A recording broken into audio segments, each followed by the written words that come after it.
এক নজরে প্রাচীন বিশ্বের বিভিন্ন সভ্যতা।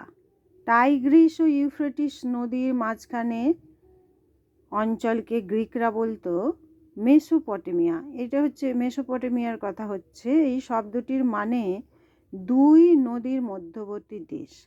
প্রাচীনকালে এই অঞ্চলের একটা অংশ ছিল সুমেরীয় সভ্যতা। সুমেরের লিপিকে ইংরেজিতে বলে কিউনিফর্ম। সুমেরের লোকেরা গণিত, জ্যোতির্বিজ্ঞান ও নানান জ্ঞান বিজ্ঞান চর্চা করত। সুমেরের লোকেরা প্রথম কাঠের চাকার ব্যবহার শুরু করেছিল।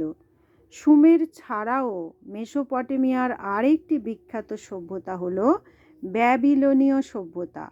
ব্যাবিলনের রাজা হামুরাবি প্রথম লিখিত আইন চালু করেন। এবার হচ্ছে মিশরের কথা। উত্তর পূর্ব আফ্রিকা নীল নদের তীর বরাবর ছিল প্রাচীন মিশরীয় সভ্যতা। গ্রিক ঐতিহাসিক হেরোডোটাস মিশরকে বলেছিলেন নীল নদের দান। মিশরের শাসকদের ফেরাও বলা হতো। তাদের মৃতদেহ রাখার জন্য পিরামিড বানানো হতো। মিশরে প্যাপিরাস গাছের ছালে লেখা শুরু হয়। প্যাপিরাস থেকেই কাগজের ইংরাজি শব্দ পেপার এসেছে। বর্ণ ও ছবি মিলিয়ে মিশরে একরকম লেখার ব্যবহার হতো। তাকে মিশরীয় হায়ারোগ্লিফ বলা হয়ে থাকে। মিশরের ল্যাপিস লাজুলি পাথর ভারতীয় উপমহাদেশে আমদানি করা হতো। এরপর হচ্ছে চীনের কথা। এশিয়া মহাদেশের পূর্বে হুয়াংহো ও ইয়াংশিকিয়াং নদীর অববাহিকায় ছিল প্রাচীন চীন সভ্যতা। প্রথম কাগজ বানানোর ও কাঠের হরফ বানিয়ে ছাপার কৌশলও চীনেই তৈরি হয়েছিল। বাইরের আক্রমণ ঠেকাতে চীনের শাসকরা পাঁচিল দিয়ে সাম্রাজ্য ঘিরে রেখেছিলেন।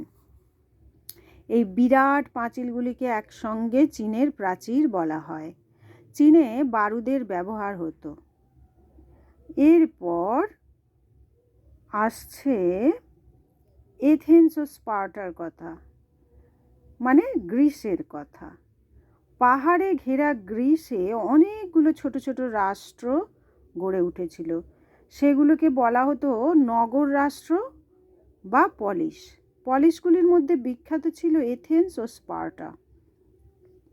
তাদের সঙ্গে পারসিক সাম্রাজ্যের যুদ্ধ হয়েছিল। সেই যুদ্ধের কথা গ্রিক ঐতিহাসিক হেরোডোটাসের লেখায় পাওয়া যায়। এথেন্স ও স্পার্টা নিজেদের মধ্যেও যুদ্ধ করেছিল। গ্রিক ঐতিহাসিক থুকিডাইডিস সেই যুদ্ধের কথা লিখেছিলেন। প্রাচীন গ্রিক সভ্যতায় বিজ্ঞান, ইতিহাস, গণিত ও নানান জ্ঞান বিজ্ঞান চর্চা হতো। পারসিক ও অন্যান্য সভ্যতার ছাপ গ্রিক সভ্যতায় পড়েছিল। এইবার পারসিক সাম্রাজ্যের কথা। পারস্য উপসাগরের উত্তরে গড়ে উঠেছিল বিরাট পারসিক সাম্রাজ্য।